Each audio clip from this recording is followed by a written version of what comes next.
How? What was that? Aspirated. You mean exasperated? I was Exasperated. just, I was just bored.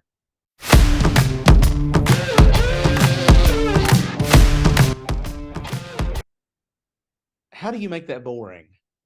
Okay, Another. so we're here today to talk about the Meg 2.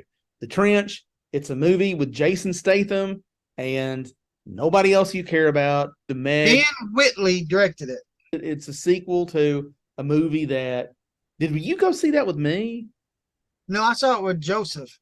Okay, and it was a surprise hit. It made like $500 million.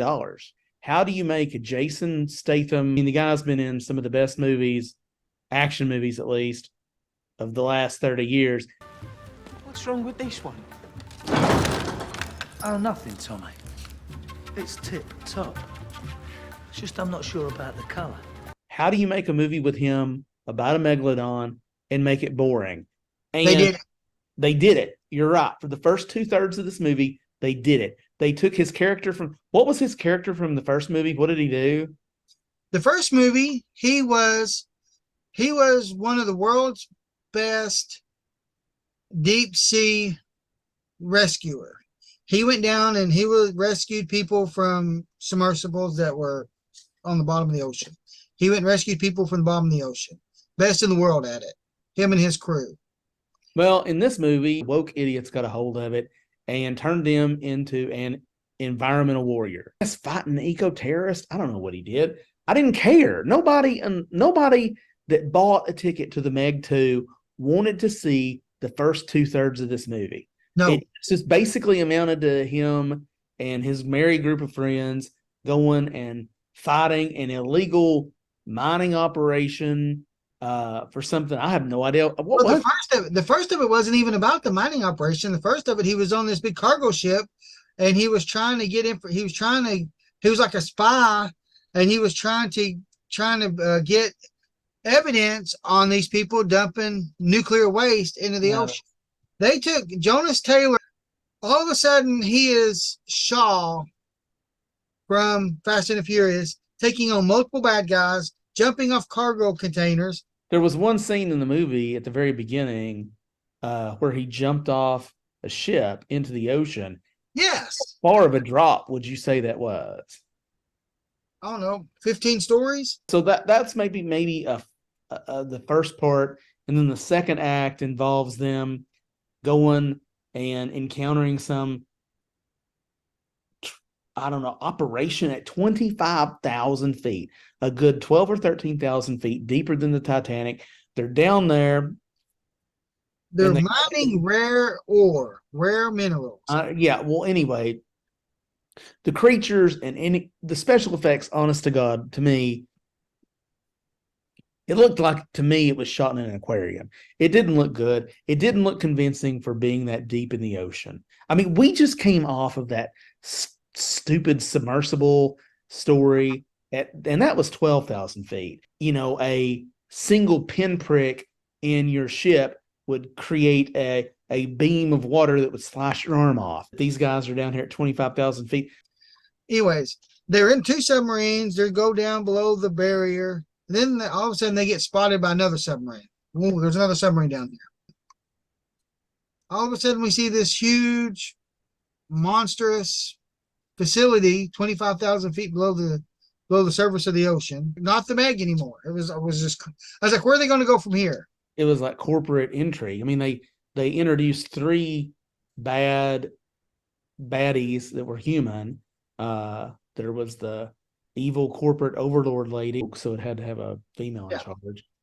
Then we had a female spy on Lomana 1 who was sabotaging. Then we had the guy that looked like Danny Trejo that wouldn't die. He's the one that killed all of his men. Yeah. And like I said, he wouldn't die. And he wasn't charismatic. He wasn't well written. And he would just pop up. 2/3 of that movie was swallowed up with this nonsense. I didn't care about. I didn't care about it. And then it's like they just decided to, oh shit, these people are here to see the Meg do stuff. And then the Meg and all these people, for some reason, head to this resort island, and then the Meg just eats random people and There's like 3 megs, 4. I don't know. 3 megs, 4 megs. How many were there? There were 3. There was a pack of 3. Yeah, they were just causing chaos. And that was really the best part of the movie. That was the part everybody showed up to see. Too bad it happened at the very end, and it still wasn't as good as the first movie. This movie, for the main part, was just boring. How long was this movie? It's an hour. It's got a runtime of an hour and 56 minutes, and it felt every minute of it. Yeah, I mean, so it was a good hour shorter than Mission Impossible 7, and it felt like about a year longer. I like Jason Statham. I like a lot of stuff he's in. He brings a lot to a movie, and honestly, if he had not been in this movie would have been terrible. It's like they changed all the characters to Fast and Furious characters. Well, if they did that, if they changed them to Fast and Furious characters, they sure did not bring the action to that franchise. No. So yeah. There should never have been any human bad guys. they could have had a human bad guy, but these 3 people were awful. They decided at some point to just make a Meg movie, like 2/3 in. At that point, did you not notice that they killed those 2 female characters just like right off the bat?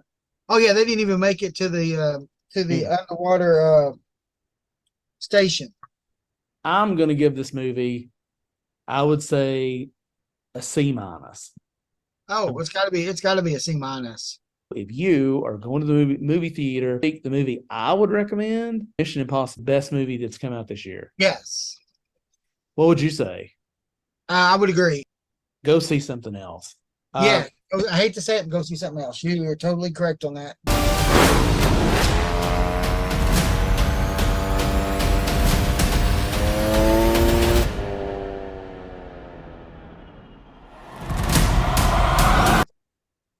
This has been a Junkers review.